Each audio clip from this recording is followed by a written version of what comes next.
musidɓe tedduɓe ha joni tan ko Aïdes TV woni ɗo waɗande on cimtol garangal bammal to Tulde Dubbaango e Hartallo kadi woto jejjiten ko Aissa Diallo yahanno en toon ha joni ko kanko woni ɗo hennen. Aissa Diallo bisimilla ma calmina bandiraɓe. Eyi ko noon tigi rigi sabu galle natirte ko damal ala ɗo yano artire wonno bandiraɓe yeɓoɓe Aïdes TV to gonno ene goni ɗon fof moƴƴere Allah e moɗon. Eyi Aissa Diallo an ha joni gonɗen koye garangal bammal to Tulde. Aissa Diallo holko mbawɗa haalande min e jamma ɗimmo? Jamma ɗimmo nde tawno teddinira ɗum ko baba kadi o waɗi hen kanko fof e wonde baba mino jontaɗo de eyyi ɗum ko an toon hen ko hajji ba teddinira jamma ɗimmo kanko no waɗi hen fayida tigui rigui o holliri kadi bandiraɓeɓe wonde ɓamtare ala fof to iwrata ala fof kadi no wayata caggal ɗum kadi e machallah e nder hirde nde ni e nder jamma ɗimmo o min jokkodiri toon e gollidiɓe meɗen kadi e jinnaɓe meɗen hono Mbodjabou Mariat en jokkodiri e muɗum toon en jokkodiri kadi e das en jokkodiri toon machallah e yimɓe wadɓe fayida jammo kadi machallah waɗi fayida tigui rigui hay Big Baba joni ay joni an sa rokkama seeɗa tan mbiyata kaɗa nawa foof e Big Baba ala min mi yiɗa ala mo jiiɗodirɗa ala mo jiiɗodirɗa ɗo min ko min nodduma ɗo mbiɗa yiiɗi laaɓede ko woni toon anandi noon kam kumpaɗo kam so noddima ko natti humpede joni wari jam tan mbiyen karallo o yo rokku en jamma ɗimmo. bandiraɓe musidɓe tedduɓe min calmini min juuri mon min bismi mon ɗo kadi e télé moɗon mo Aïdes TV sikki ala ha joni gonɗen ɗo ko nder Tulde Dubbaango e Hartallo gam jokkide jammaji hakkude meɗen e Baba Baydy Mal eɗen gondi ɗo e kaw meɗen jinnaɗo meɗen hono musidɗo meɗen Mbodjabou Mariata Allah ittimo to Nakshot addimo ɗo e nder Tulde Dubbaango e Hartallo joni en tottamo yo salmin bandiraɓe kadi o haalan en hol sababu caabiɗo ha o ari ɗo e nder Tulde Dubbaango e Hartallo mawɗo Mbodj mi salminima. mi salmitima warde fof Allah jarama en calmini dendagal bandiraɓe tawtoraɓe ɗo ɓe en calmini dendagal ɓiɓɓe fulɓe ɗo mbawi wonde kala minen fof inde muɗum e yettode muɗum ɗum noon eɗen mbiya wonde alhamdulillahi rabbil alamin caggal nde Allah addi en ɗo ene Tulde Dubbaango e Hartallo. moƴƴi mawɗo Mbodj Allah addimo ɗo beele amin mbawi andude hol sababu caabiɗo ha garɗa ɗo e nder Tulde Dubbaango e Hartallo. eyyi aduna ɗo jiiɗa ɗum ɗo ko sabbuji tan ha gasi ene wayno ko jeeyi sababu garangalam ɗo henne ko musidɗo men Abdoulaye Ali Thiam mo ganduɗa ko kañum woni maire 5e kono noon ko kañum rokka teddugal hono jamma gadano caggal nde o rokka teddugal ngal noon ewa o are meɗen o holliri hen wonde o rokkama teddugal ngal ewa omo yiiɗi kadi ƴettude teddugal ngal o tambo ɗum no hannirta ni miijo makko noon ne addi so nden yonti min jaada min darodo min ballodira gila e peeje ha e miijoji kala kene yuɓɓina wonde hirde nde walla ni kene yuɓɓina wonde teddugal ngal rokkangal ewa min ballodiri hen alhamdulillahi rabbil alamin ɗum addimi ɗo hene gila nde ɗum yettimo ha ɗo min gari ɗo ko minen gondi ko minen pewjitta minen kaldata minen baddata foof kala ko feewi ɗo henne koko fewja kala ko yooɗi ɗo ko fewja nde tawno omo jaɓa fewjidede omo jaɓa dirtodirede omo jaɓa kadi heɗade so tawi o fewjanama ko moƴƴi kadi mo heddo hen ko on sababu addimi ɗo. moƴƴi en gandi sababu caabi ha ganduɗa ɗo ɓurɗo tedduɗo joni bandiraɓe fof walla yimɓeɓe walla musidɓe fof ne gandi hakkuma e Baba Baydy Mal Mbodjabou Mariat tawi min namdima holko mbawɗa jabade kam eyyi Baba Baydy Mal puɗodiri ko ɓooyi hay nan tan o haali ɗum ene wayno min puɗodiri gila 2000 ndeni hitande Alaji Ndiaye jogui ɗo joni télévision DCV ala télévision jogui ko matériel studio 2000 nden ko matériel makko Baba Mal addanno e on sar noon fedde wotere ne wiye fedde makari ko kañum addunoɓe e on sar Nouakchott ewa amin jokkodiri e Basso Niang e gurdam muɗum tawi adduno ɗum ko adini garangal makko ko duɗal ɗemɗe gendiji gam omo wawa waɗan ɗum ene hono garoje ko fewte dette yewte batteɗe en ɗe ha Allah waɗi kisa fedde ma kadi yi wonde mbiɗa wonde e mbasu ɓe molta yam ɓe mbi wonde aɓe jiiɗi addude ɗo Baba Mal tawde mbasu ari ha ɗo ɓe jiiɗi haaldude muɗum ni woni kisa badde ɓe mbasu ha contrat o dari ha Allah addi hen Baba Mal en nokshot ewo Allah waɗi guila nden fuɗɗa ene wawi ni puɗɗugol ngol fuɗɗima ko adi ɗum kono ko nden kam ɓuuri labtude cengtu guila nden noon Allah ne waddi min ala fof ɗo ara tawmi tawaka ewo Allah waɗi kadi non gondirmi kadi e yewtere men sippiroji e pinal ni kala mone waɗa programme uji ewa mbeɗe tina nde tawno so waɗi programme ene adda yam so addi minen mi waɗa hen ko poti waddi hen ko so yonti kadi holla kadi wonde ɗiɗi min jaada somin jeehi kadi minen jaɓɓottomo minen besmottomo ewa omo teski ɗum ha ni nane o haali o wi wonde yiddam e makko nde ɓooyi te kadi ko gonga sino tawino wonino ko foti funere wonno walla wonko ɗaɓɓirino en tannomi woppi kono noon nde tawno ko gonga yam e kadi o wi kala daraniɗo ni darde leñol walla ni wonde gonɗo e orchestre o haade mum wiyade jarama ene wayno mboci abou maɗen kañumen ponno yettede sibu daranima dande leñol guila nde fuɗɗoto nde ha yettiɗo so ari ha heeɓiɗo henne aɓe jeeya hen ɗum kadi alhamdulillah o ubbani nema ɗum ɗon noon so tawi woni Baba Mal ene dari darde nde darine ene darani leñol ewa ene woppi wonde haajuji mum fof e hammuji mum saabu leñol enen en goppen haajuji men hammuji men saabu Baba Mal wallahi mawɗum Mbodj Allah addimo ɗo kadi a yi miijo ngo tuldinaɓe mbaɗi ngo so noddude ɗo El Hadj Baba Baydy Mal waɗan ɗumen ɗo kirɗeli kala ko wawi dañede en tawi jokkitirte ko dispensaire kadi ko gueɗe keddiɗe watte ko hunde ene ganduɗa ko poɗɗe walla ɓamtoje Tulde Dubbaango e Hartallo holno jiruɗa gonɗum eyyi aɗa andi mi winoma nane jeeyi sababu gargolam ɗo henne ko Oumar Ali Thiam caggal nde haalni ɗum ha gasi kamɓe koyemaɓe mbindi kam lettere invitation ɓe jiiɗi mi ara mi tawtore eywa alhamdulillah rabbil alamin foof Allah newni ko ɗum ɗo woni ko foti wonde yimɓe sene gollo yo gollono ɓamtare yimɓe sene gollo yo jogo fandare ewa wona tan wonde hono kirɗele pinal ene mbaɗe ngaluji ne ndendine tawa ala ko firti kono so tawi wonti kirɗele pinal ene mbaɗe tawde kay kirɗele ne mbawi jibinde hunde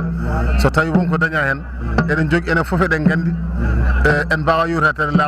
laamu wawa waddude foof ene wawi ni woda tan ko fuɗɗi walla ni wasa fuɗɗade haydara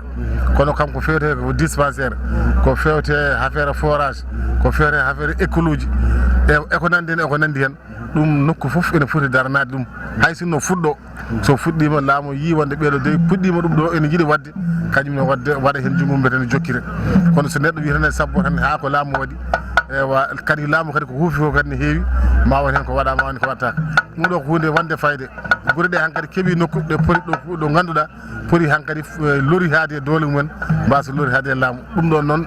kirɗeli baɗni henne koye hunde nde ganduɗa wawde ɓamtude walla wawde fabade wuuro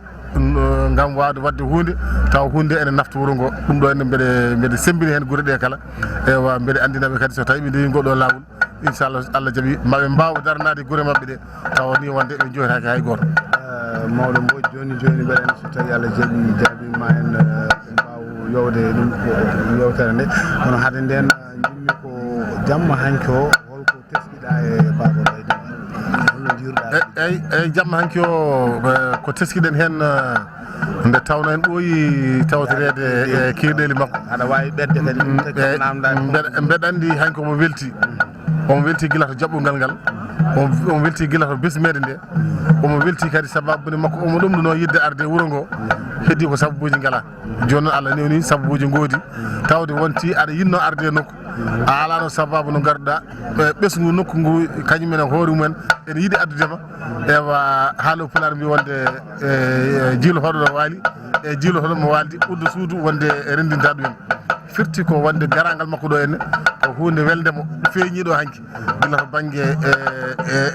comportement koye hoore muɗum ha ni hucciddemo e dennagal ɓiɓɓe haalayɓe o holliri weltare makko o waɗi kadi fodde nde o foti wadde nde ɗum waɗi jamma o kadi waɗi réussir ewa jamma hanki o kadi ko kanko Abdoulaye Ali Thiam mo ganduɗa dokkanoɗo wonde jamma o ari kadi o ardi fulla e fayida kanko e yimɓe makko ɓe darima hen kadi ɓe jonni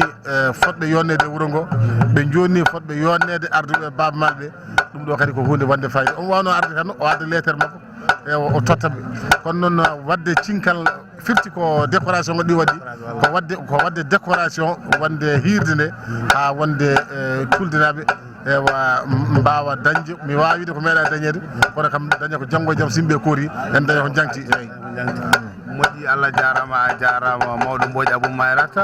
Aïdas TV dañi fartang mawɗo gam arde ɗo e Tulde Dubbaango e Hartalla hawro ɗo e waaɓe hono mawɗo meɗen Mbodj Abou Mayrata hay goto majjani darde muɗum e nder radio Mauritanie hay goto majjani darde muɗum e nder leñol fulɓe ma mbiyen Mauritanie no woruno wadde minen de Aïdas TV min jetti Allah min duwanimama Mbodj Abou Mayrata Allah jarama a jarama yo Allah sellinto assalamu aleykum bandiraɓe sehilaɓe yeɓoɓe Aïdas TV wonini en kadi fartange mawɗo joddodade ɗo ene dendi meɗen kadi joom jammaji ɗi teddiniraɗo kadi ha tengti oɗo jamma. Assalamu aleykum bandiraɓe tedduɓe yewoɓe ayawo Aïdas TV mi salmini moon mi juurima moɗon kadi mi wi moon kadi aussi bisimilla moon nde ɗo hirde ganduɗa teddugal toldinaɓe rokkuɓe men ɗum donc mi wi bisimillahi rahmani rahim yo Allah hokkumen fuɗɗade bisimillahi gaynere alhamdulillah rabbil alamin. eyyi ko noon tigui rigui dendi min calminima jeeyeɗa koye teddiniraɓe kirɗe ɗi ha tengti ndeɗo hirde hande oɗo jamma holno jiiruɗa golle ɗe? alhamdulillah rabbil alamin oɗo ñalawma hande ko ñalawma mawɗo saabu ɗum en jii guel kikiɗe ko teddule mawɗo ni mbaɗaɗo e oɗo ñalawma kadi inchallah e jamma o eɗen jogui anniya inchallah nde tawno bandira foof gaari guure foof gaari haala heɓanide ha toro ha wiyama law ala foof to bandiraɓe keddi ene jokre ene Mauritanie Sénégal jammo inchallah ene heblana wonde ma monoto inde makko inchallah kadi teddule kewɗe e mawnude inchallah keɓori yaltinede oɗo jamma hande kadi ko vision kesso inchallah momin ganni waɗandenide e renndo ngo inchallah. eyyi ko noon tigui rigui dendi komin gaari ko wone jardin ngaji ɗumin jilli ene gondi e caɗele ndiyam tigui rigui hol ene jiiɗi wallede hol miijo ma hen? eyyi enen kam wonno daren ɗen ko ɓamtare dumide noon nawri ko foof e nawri jangde cellal mais aussi surtout ko wiyama ni de fayi ndema e gaynaka nde tawno aduna hande o so tawi heeɓi to heeɓi ɗo ko ndema donc noon eɗen gandi inchallah ko heewi eko way noon ene adde kono en ñaguima Allah taala nde wallata men ha mbawen wallude ni ɓeeɗo miskineɓe wonko waɗa hen machallah dande ma e nde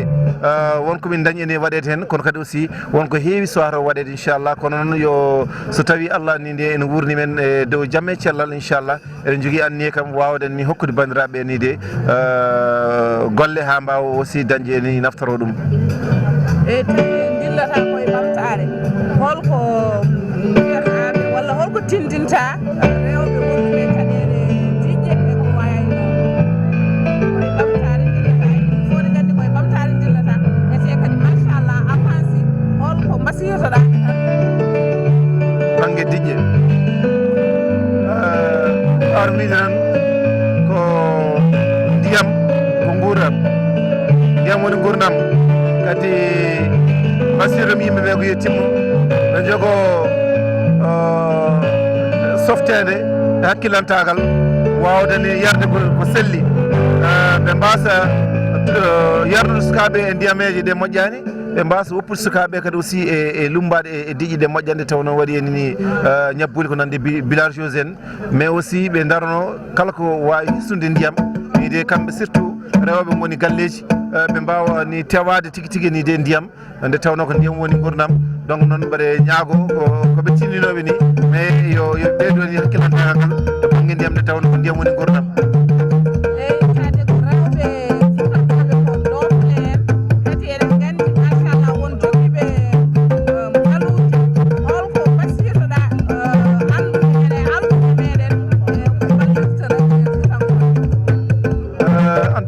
rewɓe furankoɓe ene kande wallede nde tawno ɓamtare wawa dañede to debbo ala ɗon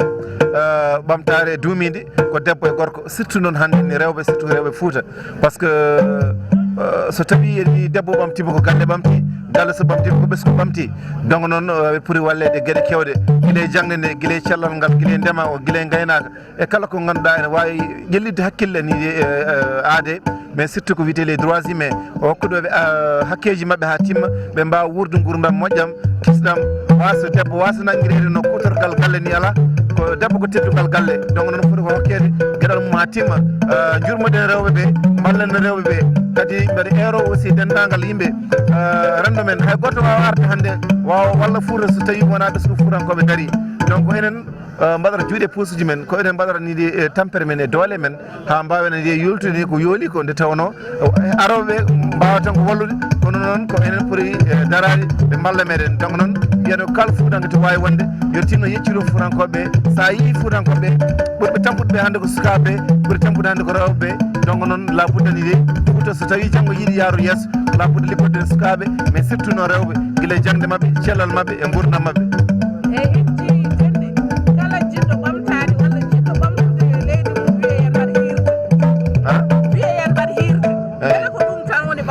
walla ne waɗi jeese goɗɗe ɗe ndewaten ha ɓamtare leydi wawa yaarude yesso bon kañum mbaɗa sikki ene heewi laabi nde tawno sa yi ɓamtare wona lawol gotol woodi fof fawi koye nokkuji mum e holko yiiɗa waɗede par ce que ɓamtare ko processus woni ko lawol ganduɗa a yettora ngol joni gontano koye ɓoddade yaade hen heddi ko kala to mbawɗa darade yata aɗa jogui on saaha mo daariɗa o gurdam moƴƴam to banggue jangde banggue cellal banggue kodɗi banggue ne weeyo taw woni de his kono noon ɓamtare gasata ɗum waɗi noon ko wiide tan wonde to mbawɗen wonde kala yen tinno daroɗen e nder ɓamtare ɓamtare ko ɓamtare c'est un processus c'est à dire que wona on va pas décréter kirɗeli ɗi saaha wonko addata mais wona ngol ɗon lawol toon woodi aɗa wawi wadde ko hirde mbasa dañen haydara kono noon pelle ɗe yoɗe gon pelle ɗe ganduɗa keptinaɗe to banggue laamu par ce que hande Fuutankoɓe kañumen fof idi finde e nder pelle guila ɗo woni cukalel guila e muddade leydi ha wiyanma hande pelle ɗe keewi kono ɗe famdi hande pelle ɗe ganduɗa laamu ne hettini ɗum walla ONG ji international walla woɓɓe walloɓe tawne keptini ɗum sa ala kayitaji goto wawa hooladema nde tawno ne heewi jalluɓe ɓe ganduɗa mon fof hande wiyata wonde ko woodi taw wodani mais sa yiɗi neɗɗo wooda noon labude jogo kayit woodi donc noon mbaɗa ñaago yimɓeɓe yooɓe tinno ɓe jogo kayitaji ko wona ɗum kawde aussi yimɓe abbo e wawde jokkodirede jokkere enɗam mais aussi jokkodirde e walloɓe ene mbayno leydi nder aduna o ko yimɓe wallude donc jogoɗen pinal wawde jokkodirede ha mbawen yoltude hujjaji meɗen mais so tawi en mbi wonde en jahata en uddittako e rendo ngo yiyama en mbawa dañde ko jiɗɗen kono bammal heewide ni hanki tuuba ko fuddima e hande mabɓe fuddima ko moƴƴe e mabɓe janggen naftoroɗen ko bone mabɓe kadi aussi goppen donc rendo ko noon wayi donc labbude enenne jalten ƴeewen jilluɗen mais hirde en tant que hirde mbaɗa sikki wona ɗum tan woni ɓamtare nde tawno kirɗeli ɗi sahane dañe sahane waase kadi aussi saaha aussi ene tampina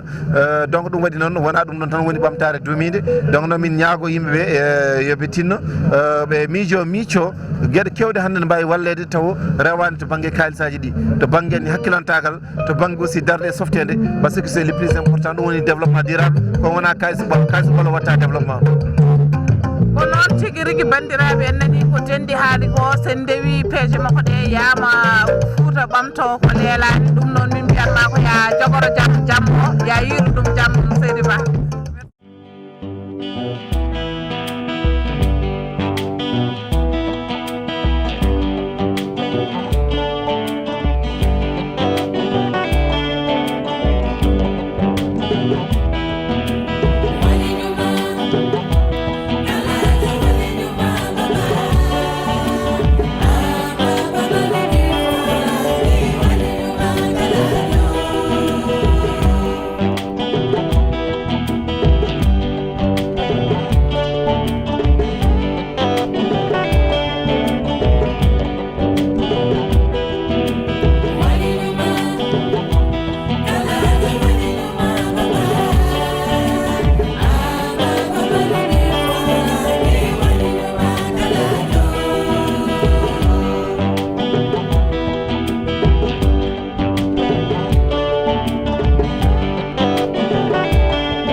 Baba Malko Mawbe Andoube Andinobe Legnol. Donc bonsoir tout le monde, je vous salue, vous remercie de votre présence. Je remercie mes frères et amis, tous les artistes qui sont là ce soir et surtout ce charmant public qui est là devant nous ce soir. Je ne suis pas hypothétique, mais j'en suis persuadé que nous tous qui sommes ici ce soir, notre objectif primordial, c'est la réussite de cette grande soirée culturelle, si dimensionnelle. Mais sans vous, la jeunesse de Tulde, sachez que rien ne peut se faire ou avancer ici à Tulde, car vous êtes l'avenir de Tulde. Parce que la jeunesse est l'avenir de toute une nation. Attention, attention. Avant de pourfendre ou défendre, il faut d'abord comprendre. Mais pour comprendre, il faut bien écouter, bien voir et surtout bien apprendre la chose. Car il n'y a pas d'effet sans cause. À toute chose, une cause. Mais quelle que soit la cause, de toutes les façons, quand même, il y a une cause. Et si on est tous là ce soir, c'est dû à une importante cause. Mes amis, assalamu alaikum bandiraɓe, rewɓe worɓe mawɓe sukaɓe et surtout sagataɓe fuutankoɓe kala tawaɓe hay somi limtani ɓe gona yejjitaɓe.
famille, mettons la main dans la main. Comme ça, on pourra sauver les enfants à jamais.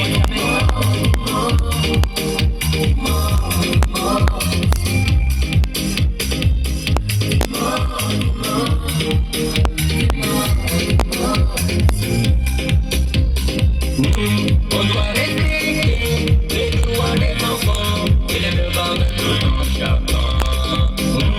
On doit respecter les droits des enfants et les devoirs de tout un chacun.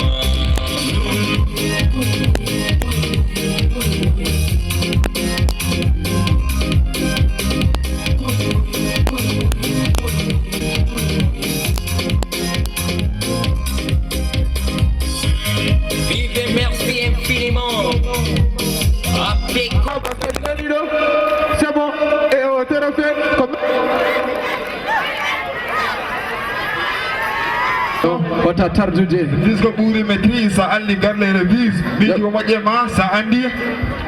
jeeya wonnetake fijirtake jangde welsinetake gulali jamma ñalawma jo leydi yaari yeeso bes niveau so jokkima est ce que meɗen jaari yeeso jinnaɓe wonko caabi jangguinoɓe mi woppani hima ano jinnaɗo jangde ɓiɗɗo toppito belantejon woppitmo jangguinoɓe holko mbaɗi dragoɓe élevage rokkitoɓe poyŋaji élève nder cours nane facebook whatsapp babere messager yo yimɓe janggutinno gusta bonde neji mi yiyani fof ko nafi te ala ko fo ɓeydi gandal ko famɗo suuro heewa kadi ni ko lambin ko haala jangde heewi heƴata e 16 mesures ɗum ko conseil jangde kadi e yaade neydi yewu saf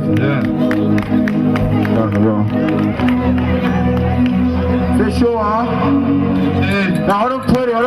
pori yimɓe jahaniga jalousie woto won ɓerde men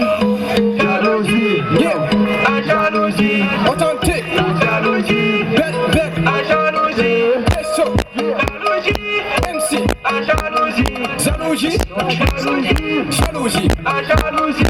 sois jeune pour avoir des choses, sois pas jeune pour gâter les choses. Faut avoir un bon cœur, si Dieu nous a bénis. Le soutien des amis, on n'a jamais de soucis. Si tu ne peux pas m'aider, ne veux pas m'arrêter. On m'a les forces, si tu veux et devoir. Laisse la jalousie, ça dit souvent. Mon ami ne sera pas laissé souvent.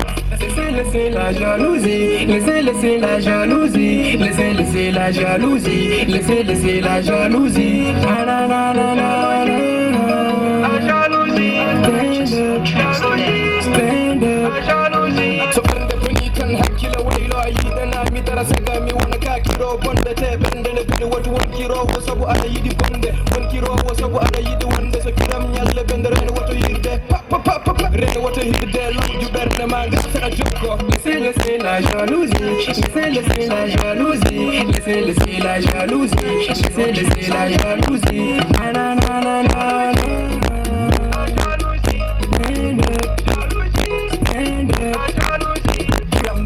what has it jagal kan hirama rina watu wal lamber ndema ana fijal tuwa so passe ala ine wala ana wonde yam ana fijal na jala kono chagalam ine bonde ana wada bibene mo ala ine wala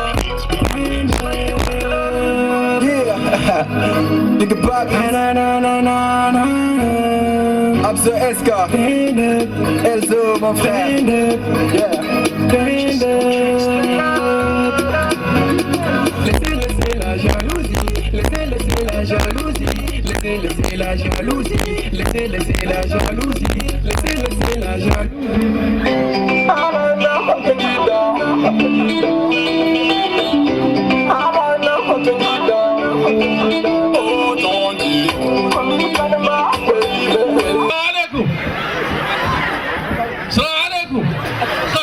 bandiraɓe mi haala monon gueɗel gotel oɗo gorko ko taƴo endam ko nafik ko peno wassalam c'est vrai el tawi micro ila hake uskaka ande kadi a wonti fuuranke ɗo ko yawi wayla salamu aleykum halayɓe salamu aleykum antumo malkum yes halayɓe malkum l'autre micro o de jeyaka men besu halayɓe no mbaɗɗon on calli tranquille sukaɓe on tuma les enfants derrière les grands devant. Vraiment, c'est la première fois. Voilà, les enfants derrière les boss devant quoi. Patronnier BS, les mini-boss, les handicapés derrière. Ground. Bon, Johnny, on a beaucoup de phénomènes. C'est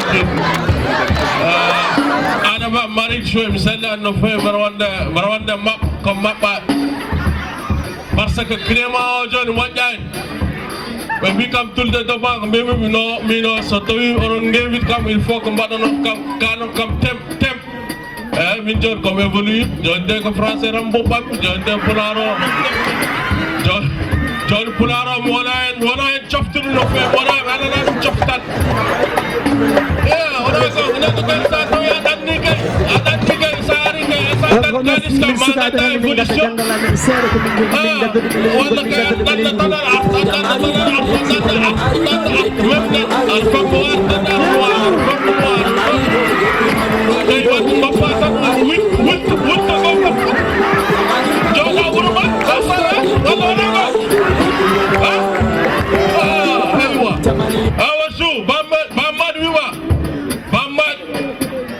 Kogosam. Aku dah warna gajah, Baman Kogosam. Morsam aku don, moremen fo ya udah kim. Orang aku morsam.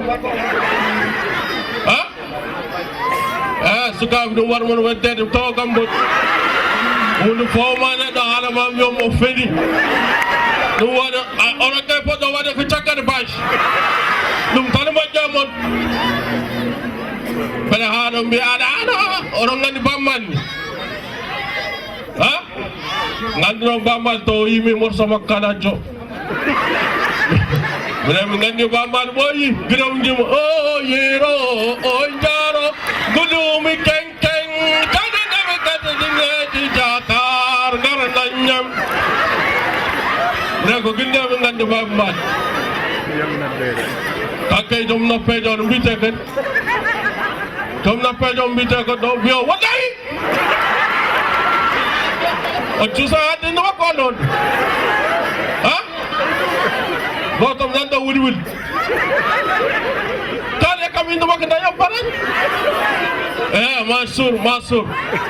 Mansur sekshu. Urus jar sad bab.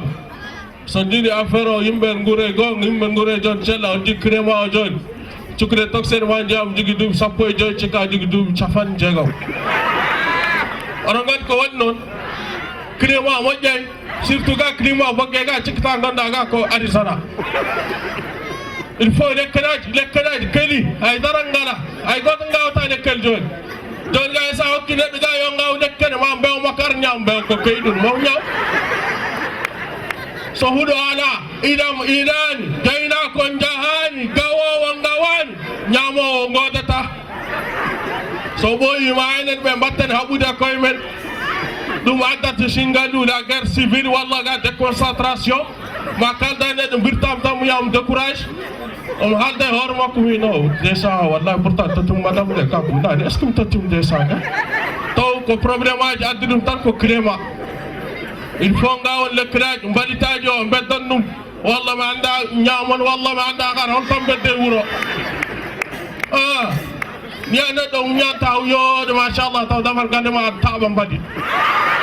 on ko nyata gal do wona ko lawal gartugal ar fitta tan no tagal ya salaba wona go yo takki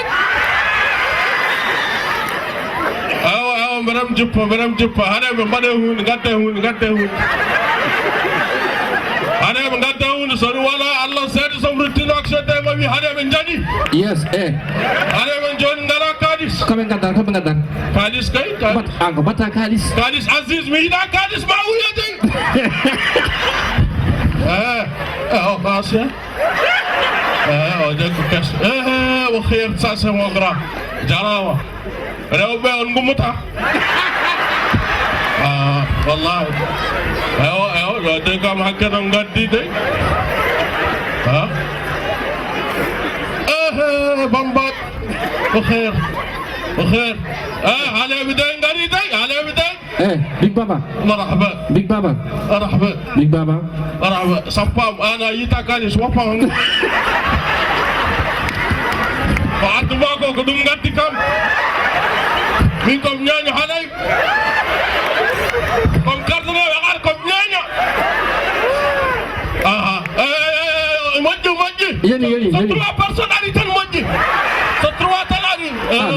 يوني انكل والله مجي خالص عزيز وخير عزيز يوني وخير عزيز رمضان كتاك يوني ورمضان كتاك وخير عزيز عزيز جانجنا من ودرا داني من غدا كونرا نمدو صراط عزيز ومبا ودرا تسم جون هايس الوكشوب صحيح ادري تنار صوف ما ندار در چاغر ما بياوي ويما وناكرا merci beaucoup. Jarama samedi inshallah. وخير فما نكم. Oh yiro, oh yare,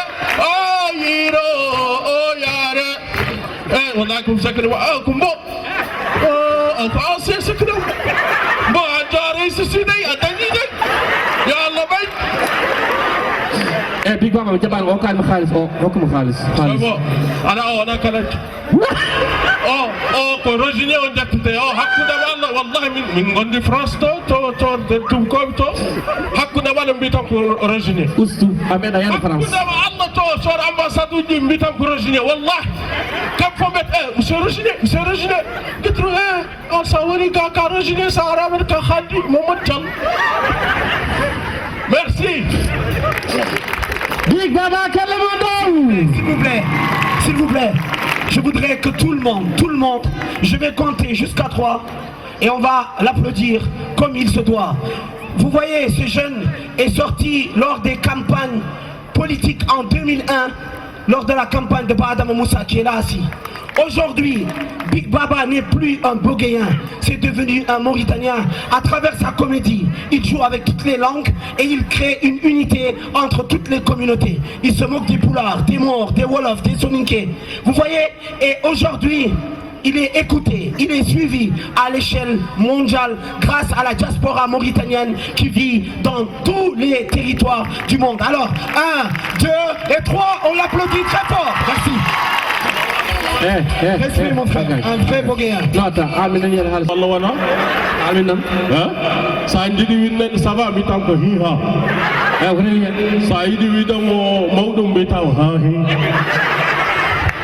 Merci mon frère, merci. Tout de suite on va passer à la balance et ensuite on revient avec les artistes.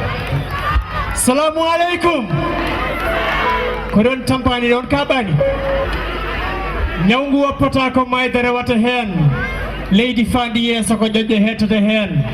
Gudrungaji benke nyanki miskineɓe ne jagga sukara bekke ne mbaɗa e tenke doga jeeri ndirana waalo fof no sheeri Nouakchott eskana waalo komi pullo soninke hardane jolfo moni fof no joofo ɓe natti yidde yaye boy fof ɓe meeɗa e joofo hewɓe tini leydi ndi no mawni kini kono hewɓe tini sukaɓe leydi mawni pini mande ɓe nattata sofde ɓale mande nguru ɓale wonarata paale mande so fawru yiɗi ñamde ɓi wiyata kono nande e mbeewa son cohli quartier amen mbaɗon barake koɗon ƴeewa son jiiɗi dialogue national haalmi nana goppaami haala leydi ndi nana jaam ñalla waala wona maire kala jaaɗo heddo ɓe donki heddade wuurde jeunesse o kala jiɗɗo heddo fuutankoɓe kala jiɗɗo leydi ndi mi yijjungo mum dow est ce que non pari pour wadde show DJ si c'est bon shingalingaling en jeeyi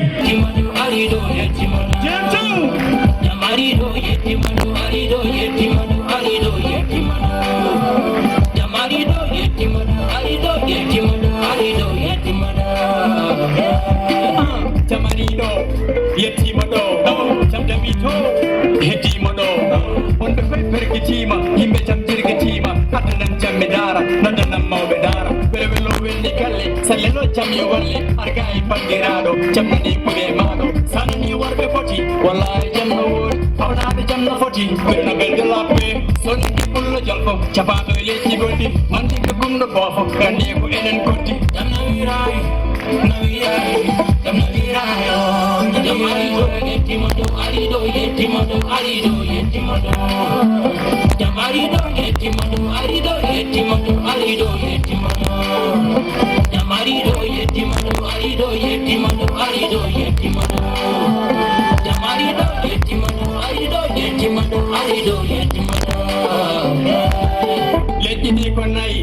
Hani Jordan, you me want to go to on Saha Jordan. I go to Dido or Jumbo Jodi Dental, take a figure take. I support in the paper. Funagari when work on Yagam put a medal, when the depot, when you got for to say in the medal. Jump to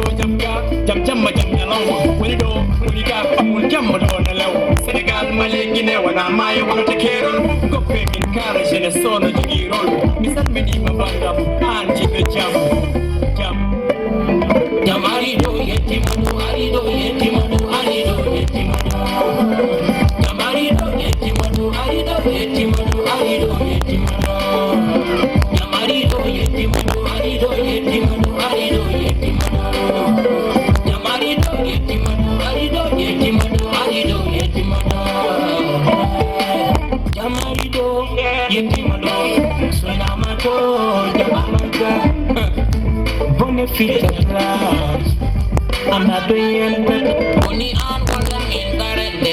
I'll come out and touch your hand. Alright, and but empty to the hard times. Yeah, oh, you mind. I'm the better girl. Let me not be my if I'm going to be girl, I'll be doing good. All again for kids and that. I've been here, none about you. Allah can do Kalakali. Don't let me do Jamarido yetimudu arido yetimudu arido yetimudu Jamarido yetimudu arido yetimudu arido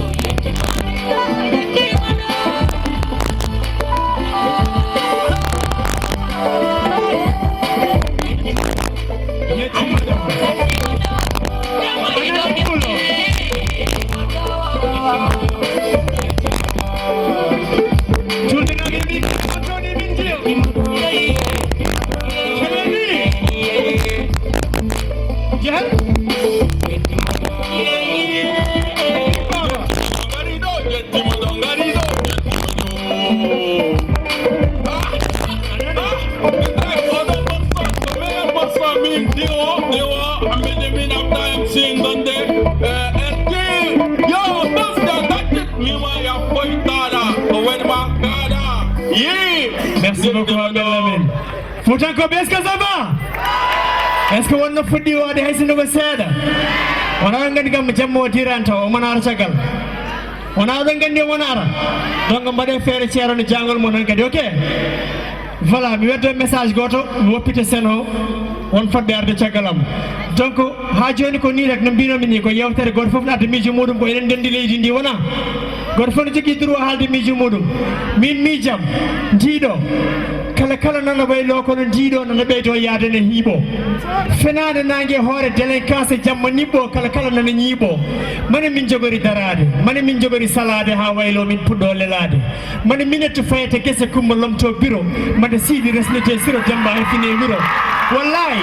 won ko yidi suudade sasiyel kono boddo be gaccata ko wonno ko wadi kono goldo min taccata ada andi imin paada te kadi imin kaada gile kebda carte amen jaada por namdo no min kodiri wona kumpo no min goniri sabareje digiri cikkata ko wonde free ala ko yidde danje no min pijiri bone barme bone barade jobdi galle facture bone dogdu bone darade bandu foko de fracture donc nyamakala kewi nyamale boji nyana kala kewi penale hey janana genale dum non so laamu lubima caaya wat fere cakka janca kambe ngoni morobe subaka kigide ben canca fadde ha bubu bori hebbe do nallanca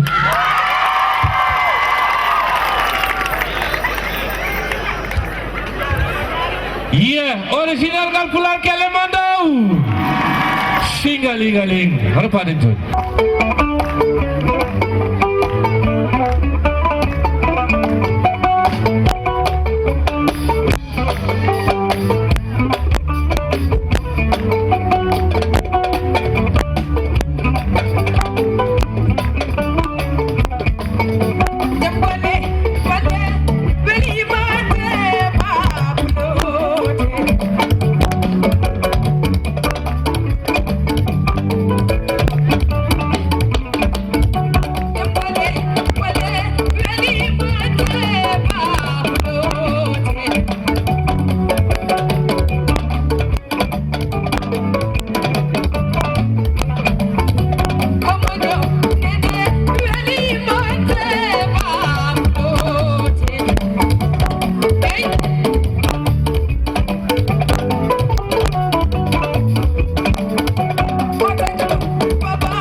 la musique. Baba Mal, c'est aussi des projets réalisés. C'est aussi un soutien au développement de toutes les localités, de toutes les villes du monde. Baba Mal, c'est l'ambassadeur de la culture Peul, mais c'est aussi l'ambassadeur de toutes les cultures africaines à travers le monde, et en particulier chez les Occidentaux. Alors ce soir, Baba Mal arrive pour vous faire plaisir. Je vous dis tout simplement, profitez-en, parce que la soirée sera super agréable, Inch'Allah. L'homme de Douare, l'âge Baba Baydi Mal, kala darino yo joto kala jotino kadi yo fewnito jamma mayni go hakkude Tulde Dubbaango e hoddi mi mum en damum kelle mare l'âge Baba Baydi Mal.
Thank you.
jeeydi hirde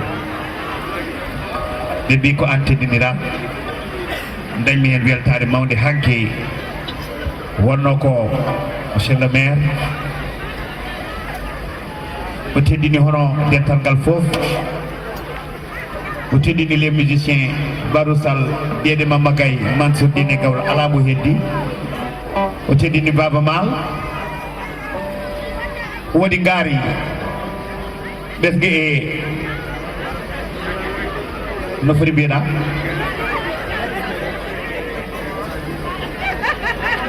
soda ko temedde ɗiɗi ujunere addaga e jarama de Barou hirde nde noon hande mbeɗa sikki ma wel hande nde ɗo hirde kayne woni dawme kirloji battenoɗe e nder reedu Fouta fof ƴenmi ko Ndiaye Saydou Amadou yo rento hoore makko hande arande waɗi ɗum Ndiaye ko dadiɗo guila nani noon on dadirima anda noon saɗa faami ɗum sa yimo yo rento hoore makko mataw an kam o ɓili towgal kanna Ali Hamdine Thiabal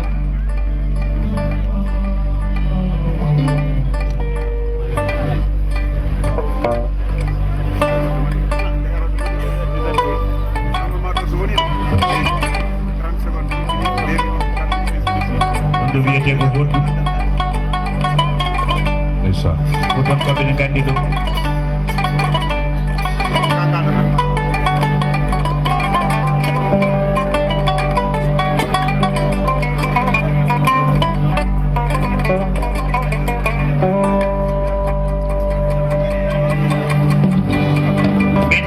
Samba Maria Mola Brago Jabe Kulina Nata Kuladi Jai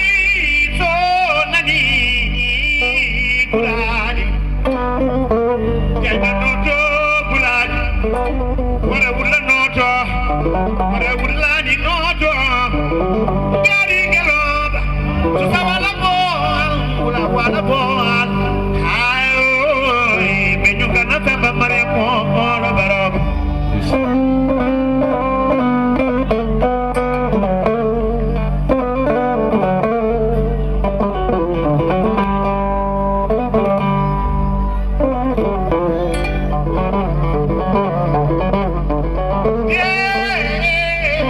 de Mama Gayabu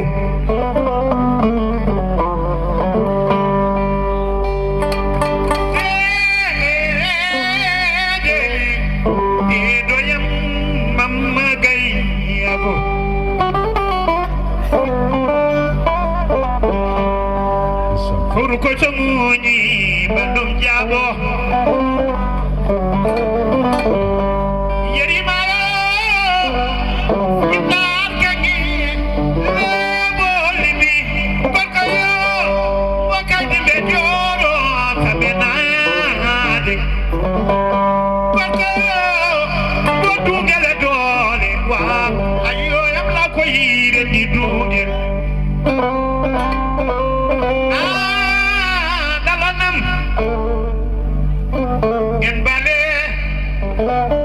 Woke dow jeeri gorko mbino mami naani cine woni jeeri cene woni waalo labbitude laawol baabaaɓe hay o jame diini ko ɓura duwannago hande yiɓe ta ko sadi o masara kañanaade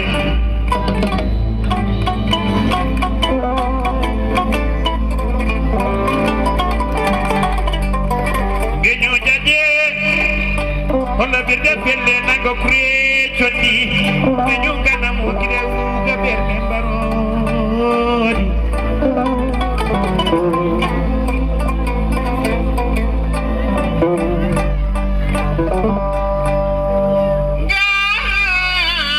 Gari benyo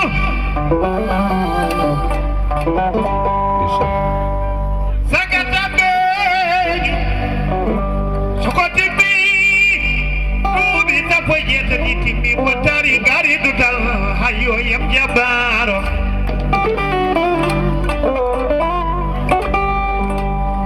Baby manjaibe Baby manjaibe Jaibe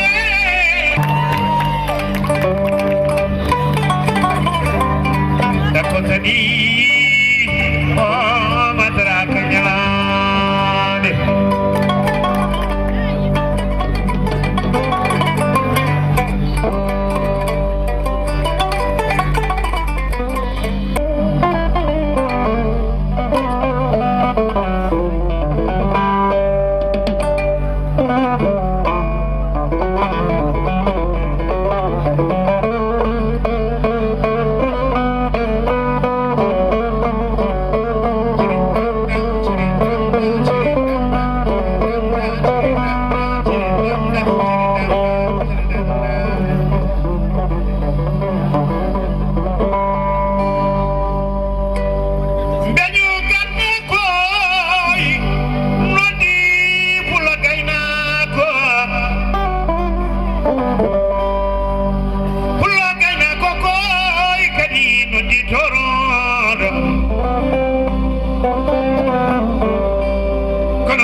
ko fulɓe tan mbiya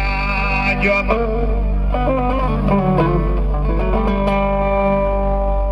baru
ɓuri weltade fof noon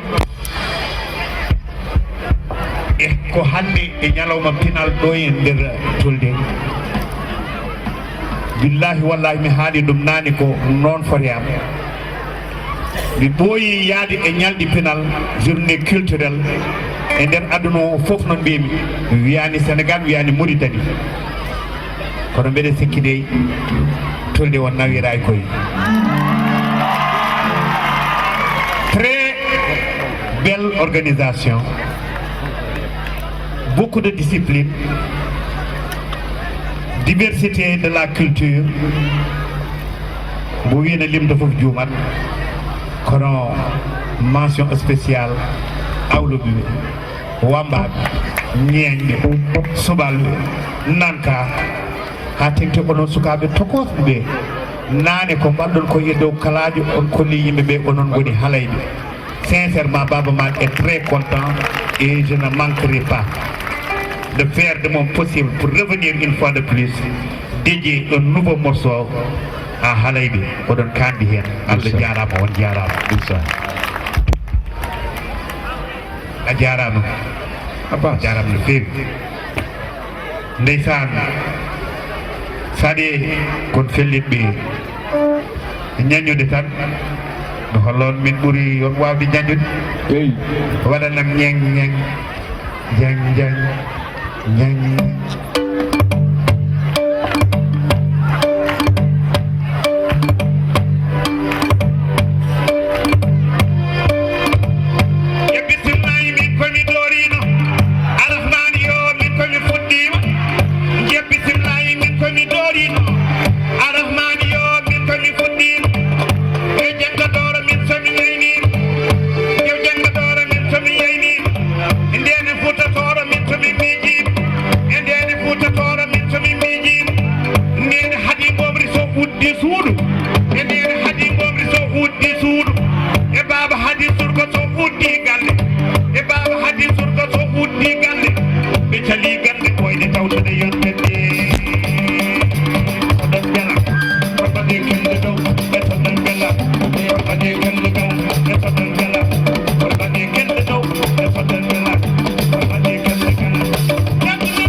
mbaɗɗe kemde dow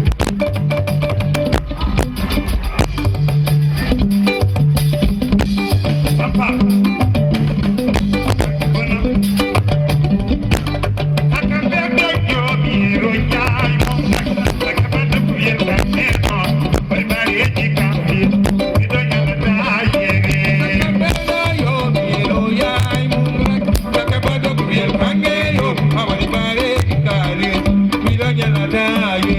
Adi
Yeah, est-ce que c'est chaud?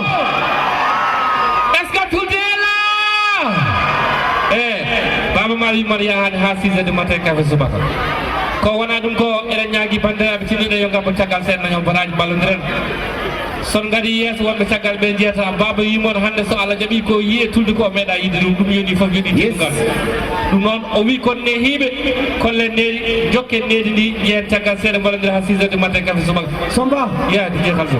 on va continuer le spectacle. Là, Baba va se reposer un tout petit peu en attendant de passer à la partie officielle aussi de la cérémonie. Alors, il est demandé à l'ensemble du comité de pilotage que même après le concert, de ne pas quitter les lieux. Vous restez ici. L'ensemble du comité de pilotage, après le concert, vous restez là. Merci. Alors, Samba, on va passer... On a un programme qui est très court. On aura quelques minutes. Parce que ce soir, comme je l'ai dit, dès le début de la soirée, le parrain de la nuit d'aujourd'hui, c'est M. Hadjiba. Alors, on va d'abord passer au mot du parrain, c'est-à-dire le mot de Hadjiba. Ensuite, il y aura la remise des cadeaux parce que Hadjiba ne vient pas apparemment seul parce qu'il a sa délégation. Et il y a également Madame Binta Sall, son épouse, qui va remettre son cadeau à elle vers le roi du Yala, Baba Mal. Donc, tout à l'heure, Hadji va venir, mais il y a Atoumani Diop qui l'accompagne. Ils viendront nous détailler, Atoumani personnellement va nous détailler de quoi il s'agit. Alors, Monsieur Hadjiba, si vous pouvez venir avec la délégation pour votre mot, et en même temps, ça sera la remise des cadeaux. Madame Ba, s'il vous plaît aussi, si vous pouvez venir. Comme ça, après ça, on va passer au mot, d'abord la remise du tableau par le coordinateur et sa délégation. Le coordinateur, c'est M. Papsal. Je lui demande de se préparer pour tout à l'heure, Inch'Allah. Et également, on aura en dernier lieu le mot du président d'honneur, M. Tcherno Mortar Lam, qui va venir faire son mot. Et ce mot sera en guise de clôture et on reviendra sur Baba Mal pour continuer la soirée. Joni joni o paren ko jogaɗo yakare hokkate dungal jamma hono Hadjiba gardiɗo ORG ensemble pour la solidarité et le développement tawi kadi ɓe darani ko ɓamtare kala ko ina fati e ɓamtare teydi noon kadi e yaade ɓamtare ɗum noon Hadjiba e wondiɓe ma Hadjiba e sehilaɓe ma et l'ensemble du personnel de l'ONG ESD que nous avons Kongol Joli, ko Atoumane Amadou Abdoul, consultant en développement, mon gars nous ko conseiller mako, kanko Hadjiba dum non madem ko yawi, Atoumane Diop mi dokkuma micro natanen gon s'il te plaît. Joni o wi hade kanko Atoumane hokkede konngol o waɗane détail kuccana ko en dokkat konngol o mo ganduɗa ko Hadjiba wonko jogui amo yettina faade bandiraɓe hakkumen haade men hokkude o mo ganduɗa ko Atoumane Amadou Abdoul ɗum noon Madame Ba Binta Sall ɗum noon Hadjiba ko mbiɗa.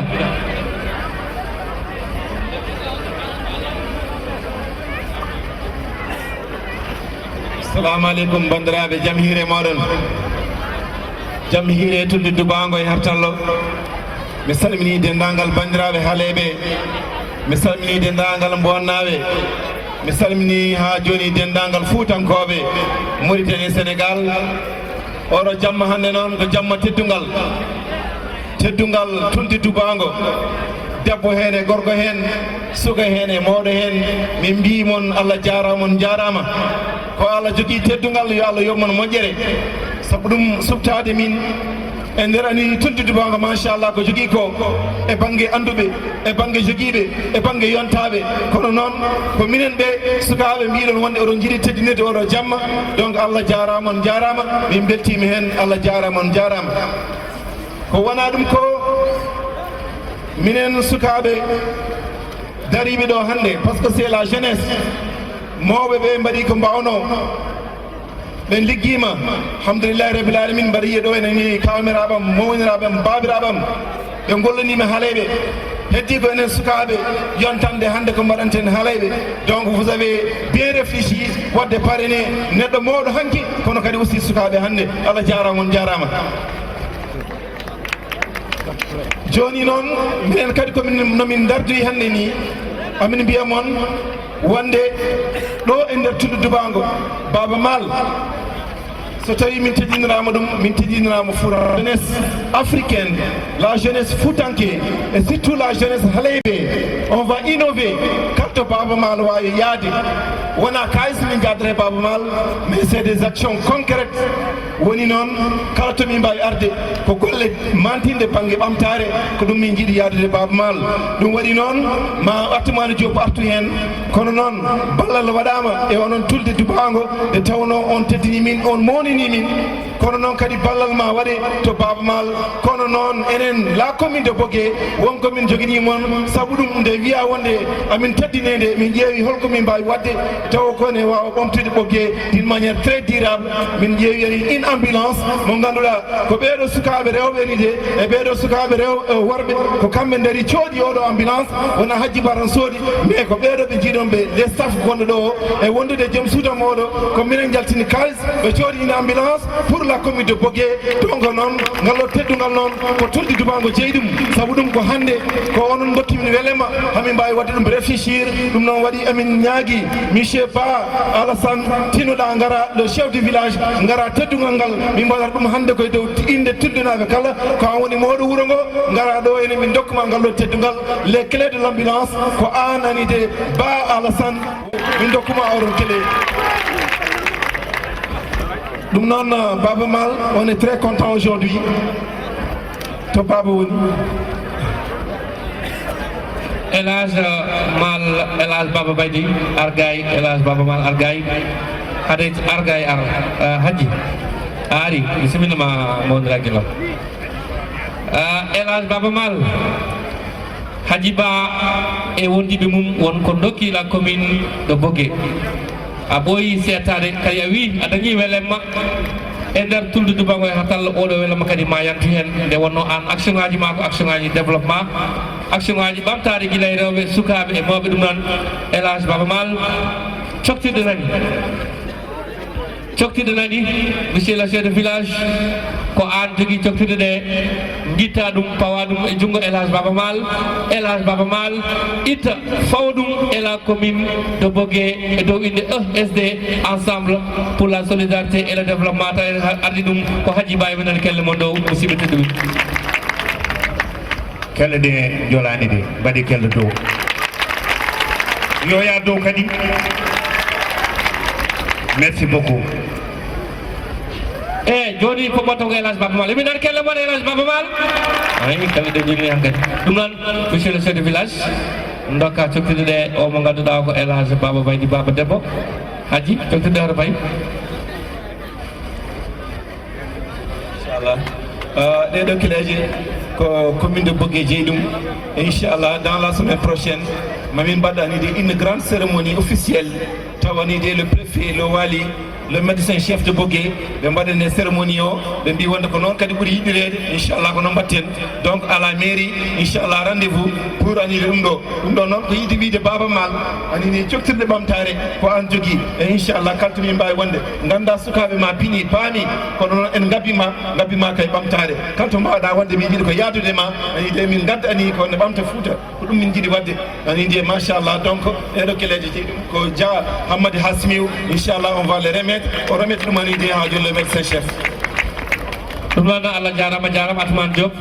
wonko jokkanta en sen gumima ɗon payene madame Ba omo ganduɗa ko Binta Sall omo jogui teddugal faade Elhaj Baba Mal le consultant développement Attoumane Diop ɓe nani kelle mon Attoumane Diop bandiraɓe sibo ko ɗo jeeya ko ɗo jibina ɗo andi ɗo wowa assalamu aleykum Samba jarama Elhaj Baba Mal min calminima woni ɗo ko jeunesse africaine woni ɗo ko jeunesse mauritanienne woni ɗo ko une jeunesse consciente une jeunesse dynamique une jeunesse ambitieuse une jeunesse forte de son devoir et de sa responsabilité jeunesse mo ganduɗa an Elhaj a yimini ɗum hanki a jofnanimo ɗum laabi ɓen sukaɓe hande mbi Baba Mal dandema an mbi jole leyo ka dande leñol kono minen ɓeɗo sukaɓe min mbi leñol ngol Baba Mal yimini men jofnima men so tawi baba ne yaaha ene fijoya Baba Mal rokkama pucci Baba Mal rokkama gelodi Baba Mal rokkama nayi ala ko Baba Mal rokkaka kono noon minen min erima dennangal sukaɓe kala to ɓe goni so Baba Mal ene yaaha e reedu Fouta tinne duseremo ambulance uji dusoronmo machine ngaji gunoji dusoronmo moto pompe uji dusoronmo grillage uji dusoronmo ko ganduɗa ɗum ko kaɓirɗe ene walla Afrique naaɓe ene walla Foutankoɓe ko ɗum ɗo woni hande ko jirɗen e ko wallude e laaɗe noɓe mbini Samba wini ko noon tigui wallahi e doholingaji e sakitaji sa yiiɗi waddemi haalama ɗum a timma par ce que Baba Mal e nder yande nde joguiɗen nanka fuɗɗi ko guila rabama yeehi ha wonti nanka rabama c'est le réseau fans club ami de Baba Mal e nder Afrique ɓe goodi e nder leyɗele kala o rutti o yiili haw arti wonde o wi ɗum nanka ɗum noon bandiraɓe nanen kaɗo ko poɗɗen nande woni kaɓirɗe ɗe joguiɗen en sukaɓe jofoɗen Baba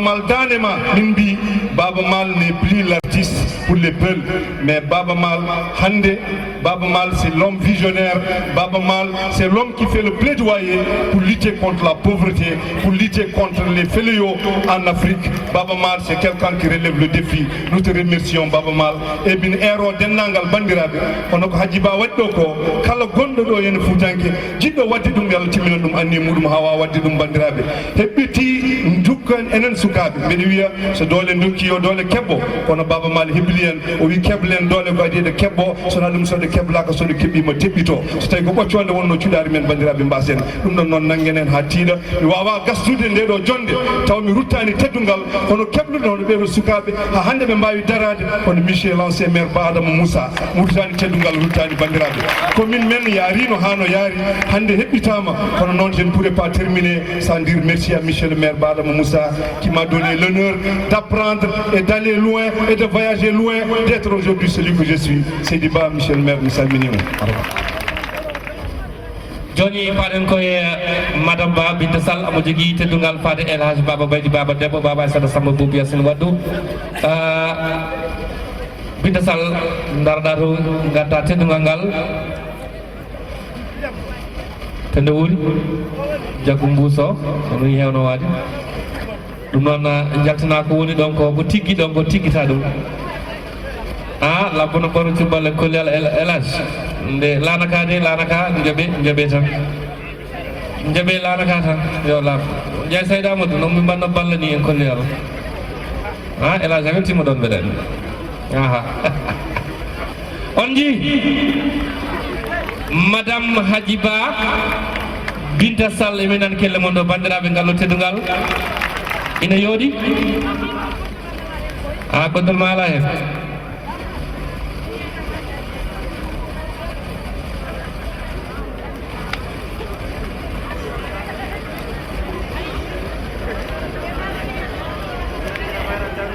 o wutana yooɗide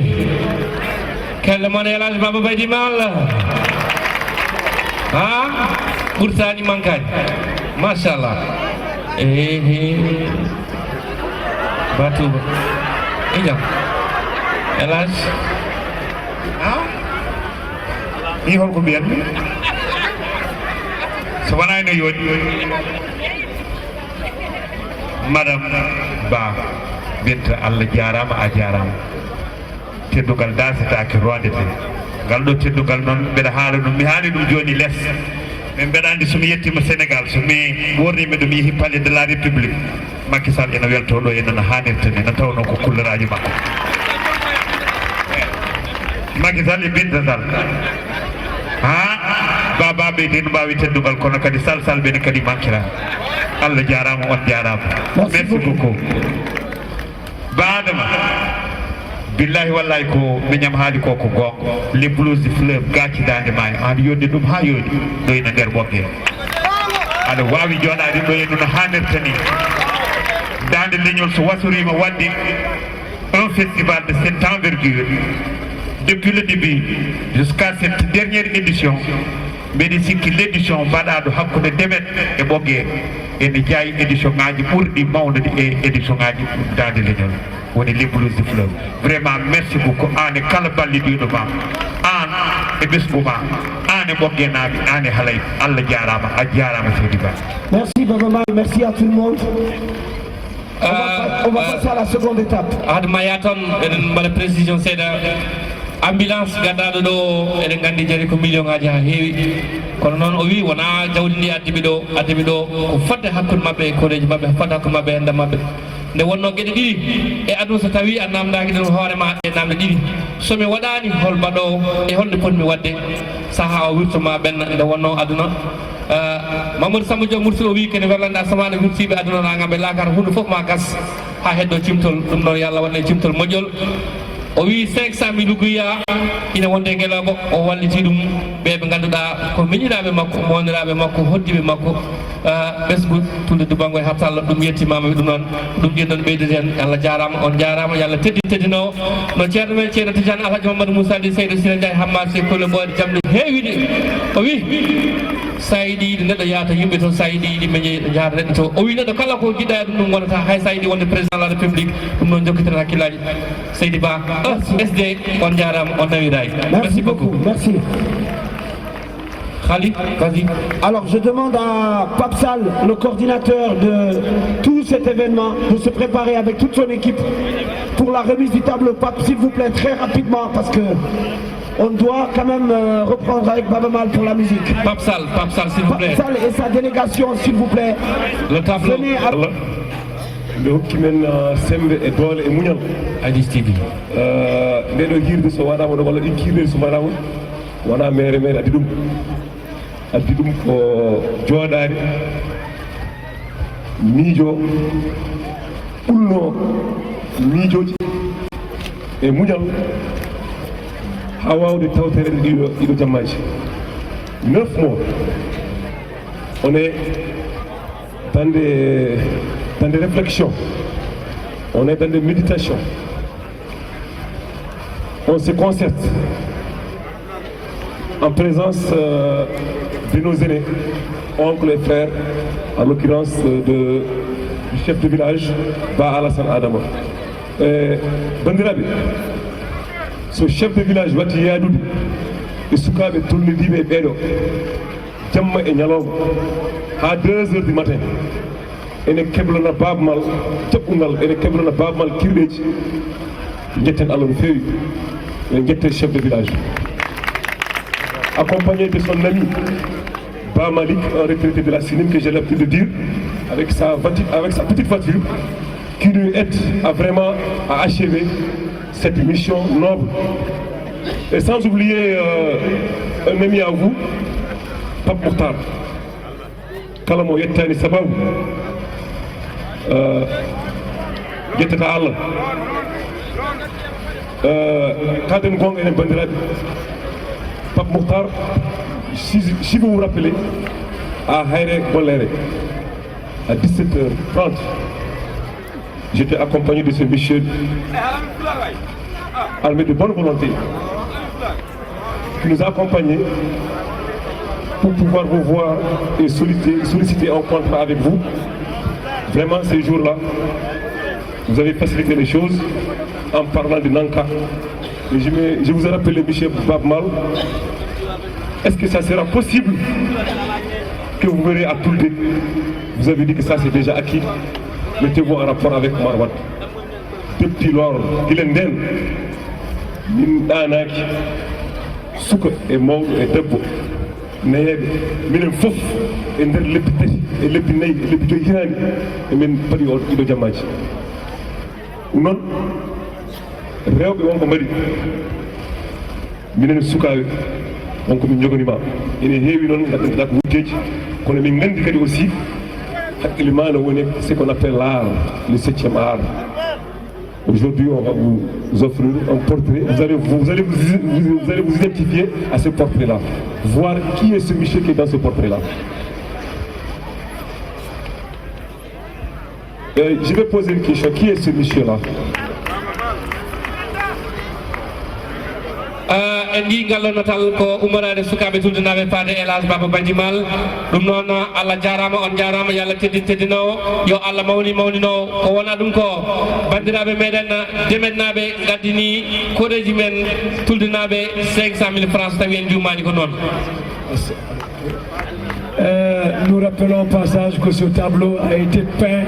par un illustre fils de Tulde Dubbaango qui répond au nom de Ousmane Demba. C'est Ousmane Demba qui a fait ce tableau. Donc papa, ce tableau a été fait par un illustre fils de notre territoire, Tulde Dubbaango Hartallo. Merci beaucoup. Merci beaucoup, la soirée continue. Merci beaucoup, merci à tout le monde. Encore une fois, félicitations à cette jeunesse très dynamique et très engagée. Alors, pour la suite, Samba. Samba. Monsieur le maire de Temet, Abla Ilman Diaka, nous m'avons 500 000 francs. D'accord, parfait. Alors, on y va avec Baba Mal. À cette partie de l'Afrique. Oh!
Mr. Baba,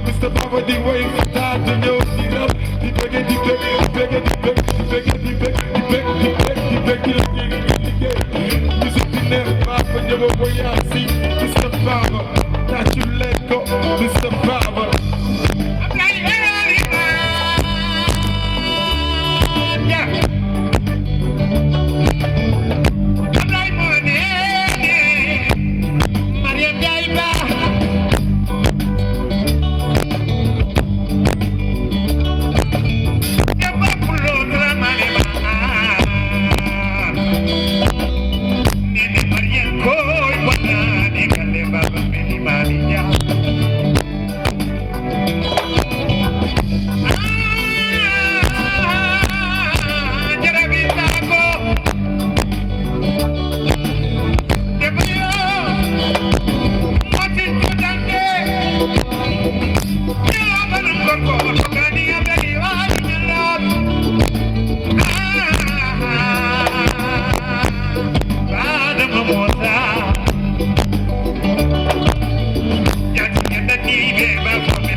Mr. Baba, that's too late go. Mr. Baba, that's too late go. Mr. Baba, that's too late go. That's too late go. Mr. Baba, that's too late go. That's too late go. Mr. Baba, that's too late go.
wadde baba woynodirde meɗen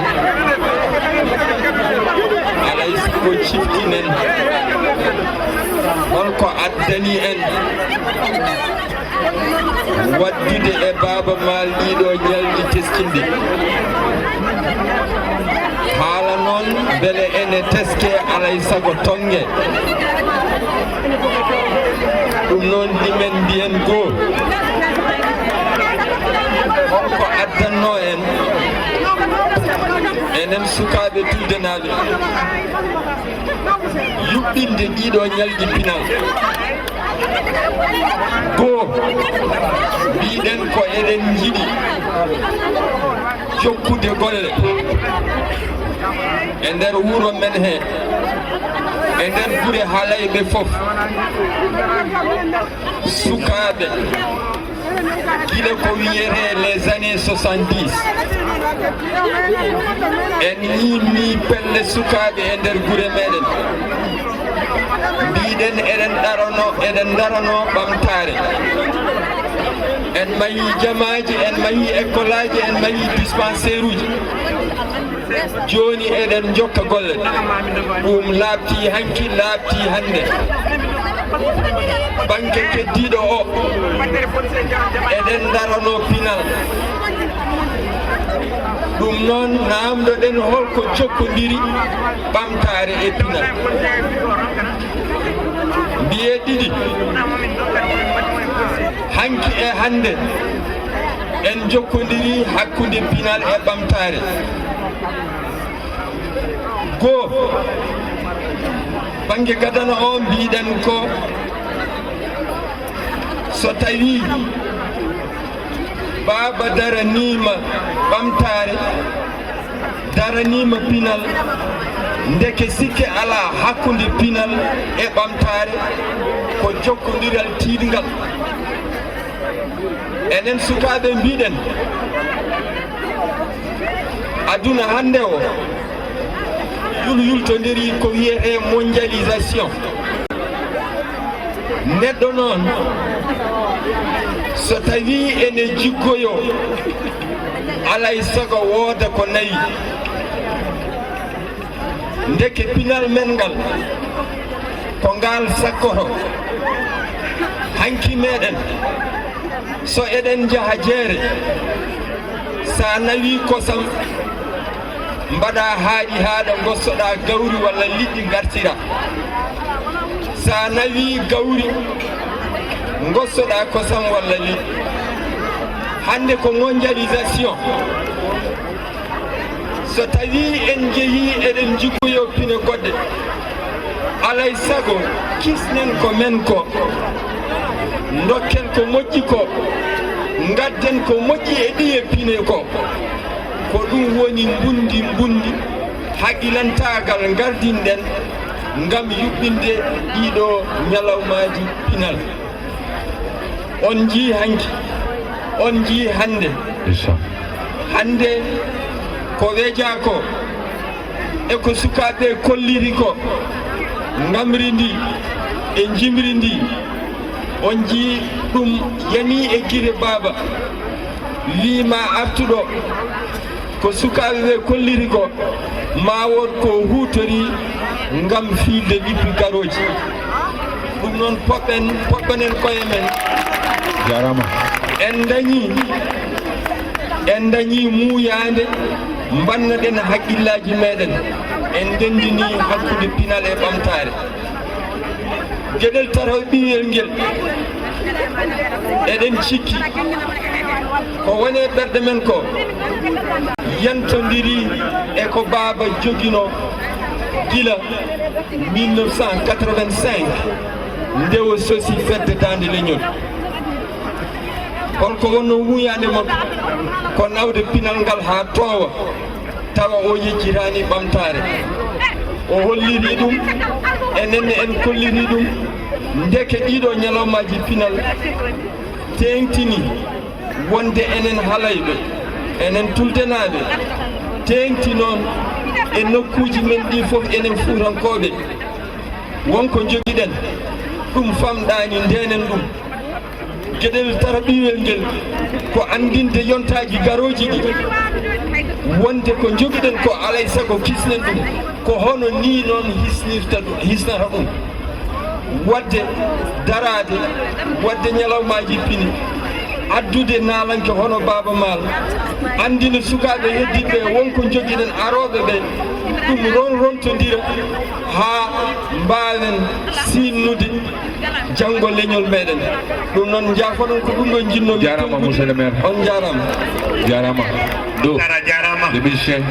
nde tawno neɗɗo saɗa waajo yo taw aɗa timmi hono exemple qui est un bel exemplaire ndeysaan Papis Sissoko Bula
na min de kam anandi dum wommi do kam ko mi gando tan hala woni ha boni kadi animi aɗa andi kam so tawi ko an fijarno an tan fijarno a wiyama tan jungam go woni dingiral tan wiyama Aissa Diallo yo fiijo ko ni mbaɗan mi rumto ha gayma fiiji mbaɗani fompo jungam go mi artira kono ɓeɗo noon ɗeɗo ɗiɗo jammaji ɗiɗi mi fawɗi ɗo e jungam go tan banmi ni donkumi andude hen hol hen mo pawanmi less e hol hen mo ƴettani ɗiɗo jammaji ɗiɗi no mbawi welde ni min kam komi gandu hol hen jamma mo ƴettanmi Aissata eyyi bandiraɓe yeɓoɓe Aïdes TV toñimi ko Aïdes TV naaɓe no mbi kam yomi armi e yewtere e Dieynaba Ndiaye ko wona ɗum ko welma mettuma ara ɗo eyyi moƴƴi wonko ƴewmi so wona ɗum jammaji ɗiɗi ɗi ɗi nooti tan ko illeji majje alhamdulillah sabu wiya ko jammaji pinat wiya kadi waɗa ko jamma gadano ko yeeso teddungal Oumar Ali Thiam eɗen gandi machallah no wayi e rendo ngo jamma ɗimmo wiya woɗa ko yeeso teddungal Hadjiba kanko fo e wonde baba siftini kam ɗo ko ɓooyi jillu sifa e ɗalhayo mawɗo goto o ñaguinomo wi yoɓe balle e ambulance soɓe joguima ñawɓe pour ittude ɗum e wuuro mabɓe ngo fanude ɗumen guure mawde to nawete koye saretaji Dieynaba Ndiaye moni foof ko goƴa mum haalata oɗo noon teddiniraɗo jamma ɗimmo o fadani ha mawɓe ñaagui Hadjiba wallahi ko kanko addi ambulance ene gaari min jii o addi coccirɗe ɗi o yo fawat ɗum koye junggo maire koni anani jobdi makko te woni tan ko dow eyyi ɗum ɗo mi arini no puɗɗotomi nde mi wimo kanko teddinira jamma ɗimmo kanko o wi ko ɓamtade to ummi foof toɓo to ummi foof yo yusta eyyi kadi ambulance garɗo kanko jeeya koye diwan o miñi ko en nani hen mawni ko en bandi ko en surtout ko addani ko bandiraɓe makko o addani ko hoore makko o addani kala juulɗo oto Allah yawno andi mi mbi moni foof ene yiiɗi koɗo goto jippo ɗum kono yiiɗa adade salminoyde namdomi ko waɗi noon Aissata ay an aɗa yiiɗi wuuro mon waɗe dispensaire min miɗi yiiɗi kono hay goto men yiiɗa adade hande kam a haalde ko waɗi fayida Aissata hay goto yiiɗa adade jalto hen ko ni tan foti mboɗa andi de kam to wirti fo noon ma jurnali mbatta ko woni gala machallah Hadjiba noon eɗen mbiya tan yo Allah yamma moƴƴere kadi yo jokku golle no feewi ɗum ɗo ko waɗini hen nene ko janggo e jaam kadi goɗɗo kadi ne wawi ñembude ɗum kadi adda kadi ko ɓuuri ɗum ɗo kadi adda kadi hono ɗum ɗon bammal wi ko ma subaka tan ma kafe tan mbaɗa andi an ñande na gongani ni anindi mi wiya noon ha ɓooye guite ɗe puɗɗi wade no ko waɗata ñama ko ni mi wiya babalas jehen wiya wona ko ken arɓe robinade aɗa wiyata wadde majje harmeji jeeɗiɗi tan o ɗum noon Aissata mbiyen karalla o tan yo woppu en poftoɗen seeɗa garten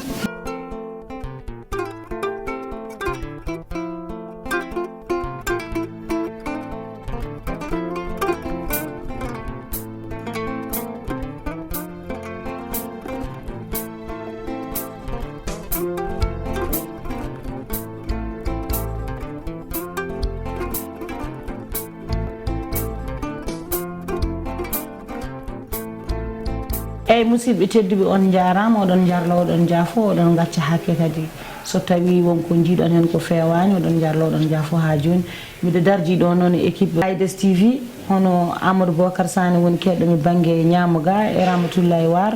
e Aissata Mamadou Diallo en jetti Allah e nelaɗo muɗum en jetti hono mawɗo men karalla men Malal Samba Guisse en jetti kadi mawɗo men Ba Amadou Alassane wona cameraman meɗen ɓeɗo ko mawɓe tigui rigui dariɓe kadi dadiɓe ɓamtude leñol e ɓamtude sukaɓe hono mabɓe weeɓani ɗen mbiya yo Allah junnu balɗe moƴƴina battane yo Allah ɓoynoɓe to jeese men ɗo yo duuso ɓooy ko wona ɗum ko oɗo film o fayi ko Tulde Dubbaango e Hartallo jiɗɗo hebdemo noon yo yaatu YouTube to ƴeewa to Aïdes Rim e so tawi wona ɗum kadi sa ƴeewi less ma yi toon site uji ɗi mbawa ƴewde ɗum toon